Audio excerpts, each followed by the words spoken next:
Okay, welcome to Discriminant Part 1. Now, to understand what a discriminant actually is, I'm going to go through some of the possibilities of what the graph looks like and what it would look like if we worked out a quadratic equation using the quadratic formula. So, what I'm going to do is start off with, say we had the following quadratic equation we wanted to solve. So, x squared minus 3x minus 4 equals 0. Okay.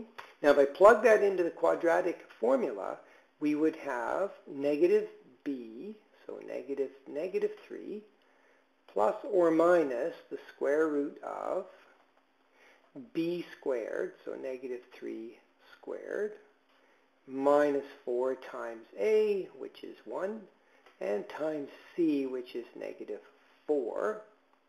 And all of that is over 2 times a. So this is just the quadratic formula in action. And if I went ahead and I solved all this, I'm just going to cut right down to the chase. You would get something that looks like this. Positive 3 plus or minus the square root of 25. So I'm actually going to leave it as a radical, even though this one works out to be just a nice whole number, all over 2. Now, so we get some really good, two good solutions. In fact, we would have 3 plus 5 divided by 2 as one of our solutions. And the other solution is we would have 3 minus 5 all over 2. Now, if I went ahead and I was going to graph this, and I used various techniques to produce the picture, it would look something like this. I would get a parabola that goes through negative 1 and positive 4, and it would open up. So just to give you an idea, it would look something like this.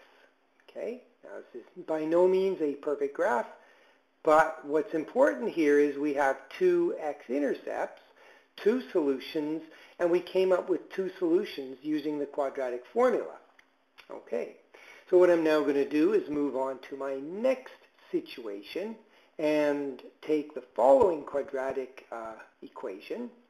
And this one looks something like this. We're going to try and solve x squared minus 4x plus 4 equals 0. Now if I put this into the quadratic formula, it would look like this. Negative 4 plus or minus the square root of b squared, so negative 4 squared, minus 4 times a times c, all over 2 times a. Now again, I'm just going to simplify it down a little bit. That would give us 4 plus or minus. Now here's what we get under the square root symbol. We would get 16, let's write that right there, minus 16. In other words, we're going to get 0 all over 2. So how many answers do we get here? Well, we get 4 plus or minus 0. That's just going to be 4. There is no second number. It's just 4 divided by 2. So I get 2. Now what's the graph of this guy going to look like? Okay, well it's going to look like this. We're going to have one spot where our graph touches the x-axis. Okay? So again, by no means a perfect graph, but what's important here is that we got one point that's the intercept on the x-axis, and over here we only got one solution, so it does fit perfectly. Okay, I'm going to look at one other situation, and the equation I'm going to try and solve looks like this.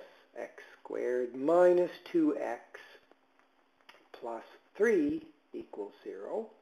I'm going to plug that into the quadratic formula, so I'm going to get negative b plus or minus the square root of b squared, so negative 2 squared, minus 4 times a times c, all over 2 times a, 2 times 1. So when I work this one out, I get 2 plus or minus the square root of, and all over 2. So here's what's really important. Here you're going to get 4 minus 12.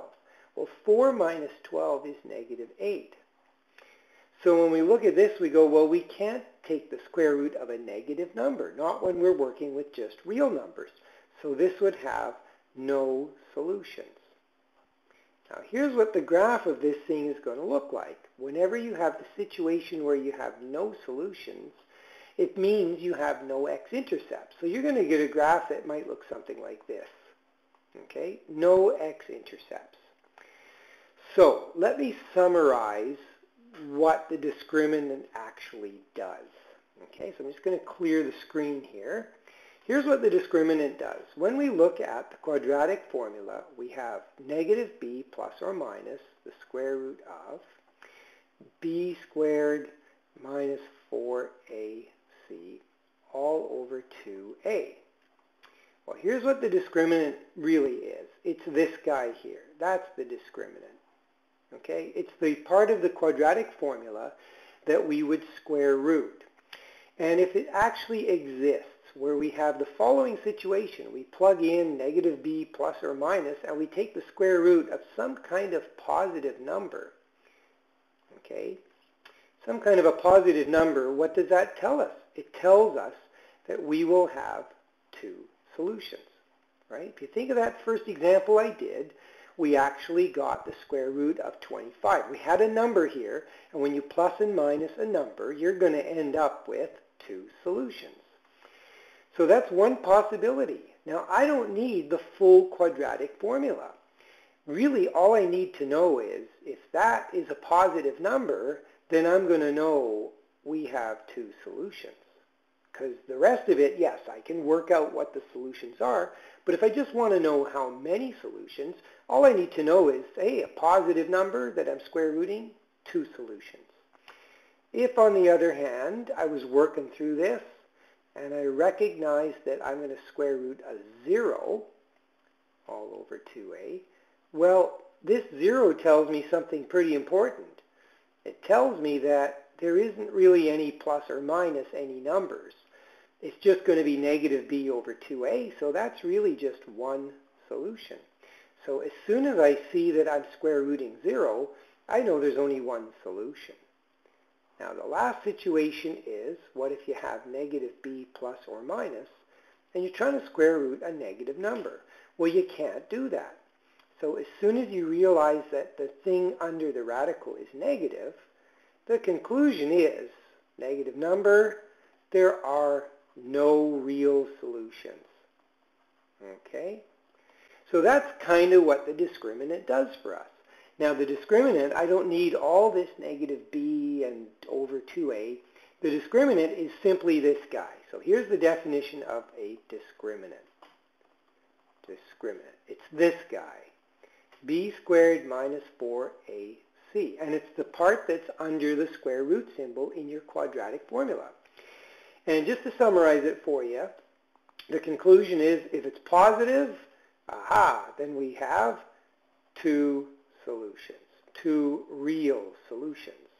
If, on the other hand, it is 0, then, well, we only get one solution. And if it turns out that it is equal to a negative number, then we have no real solutions. Okay, so that's what a discriminant does for us. It's really just a quick way to determine the nature of the roots. So let's do an example here of the discriminant in action. Suppose we have something that looks like this. 8x squared minus 20x plus 19, and somebody says, I don't really care what the solutions are. I just want to know, are there two solutions? Is there one solution, or are there none?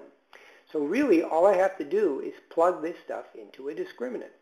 So I'm going to look at b squared minus 4 times a times c. And all I want to know is it positive, is it 0, or is it negative?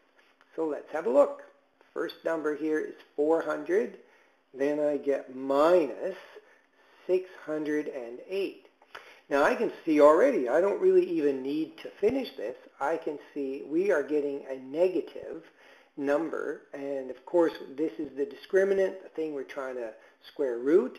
So my conclusion is there are no real solutions. Okay, or in short, there are no solutions. And that's where I'm going to stop for right now.